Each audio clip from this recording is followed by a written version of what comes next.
Gaur Alex Herrerorekin gaude hemen Gasteizen, bere pixura ekarri gaitu kontatzeko zertan dabien Gasteizen eta hori da lehenengo galdera. Zeiten du gernikar batek hemen Gasteizen? Bueno, lehenengo eta bine historia ikasten etornaz, nire futbola jolazten dut, lagunek azurten, noski juergan botan, claro. Suave, baina beti hau portareko Gasteizen. Eta ikasteraz zer ikastera etorri zera ba? Ba, historia ikasten etornaz, askok izango hostia, ba, historia, como, suena hor, txarto, bestela, baina ni guztu da nau, beti guztu izin jat, de batxetia, klaru ikiot historia nire teleikesi, así que, de momento, da nada, ondo. Orduan ez ezu pentsatuko horrela lan bat eukitzia, lan tipikoietako bat bukatzen dezunien, ez da? Ba, hori da, jente gehizen agitzezten galderi, Ba, nik uste dut irakasle nahi dutela izan, zumikaz eta holan klasik emoti oso ondo dau.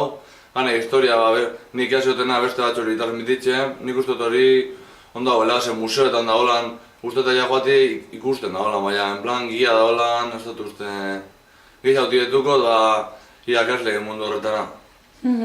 Eta aipatu duzu beste gauza asko ere egiten dituzula hemen Gasteizen, parrandak eta horrelakoak, baina pixu batian egotia bere lanare izango du ez da? Bai. Hori egize da, arzenetan da holan dano biltzen gara eta erosketak egiten joaten gara. Gero wifi ipin genuen da horra joan bizara, telefonika horako lekuetara. Gero zer egize full erabe joan bienaz, eta danen artien azkenien erreza baitzen da. Hasieran tipiko komprak egiten zako koñazo, no seke.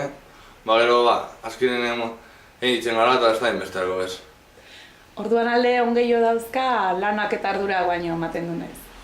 Bai, hasieran alde omon dala, en plan, honek mutiekin behar hemen lan, no seke, baina guk ondo pasetan gu, alde honak asko dauz, gu hemen gauz gure hartien, erlazio hona dekogu, ondo baten gara, etxe momentuz ondo da, iaz bakarrik goa zaren, baina bueno, da alde txarrak bagitzi, onde momentu ez dut ikusi bat abez. Betxe garbitxo hori mida, baina responsable egizen bidara, así que... Eskerrik asko, Alex. Asko disfrutatu zure lehenengo urtia Gasteizen eta unibertsitatean, eta kurtso bukaeran itzengo deu, ja nola jundan. Vale, perfecto, eskerrik asko da horren arte. Eskerrik asko, aio. Agur.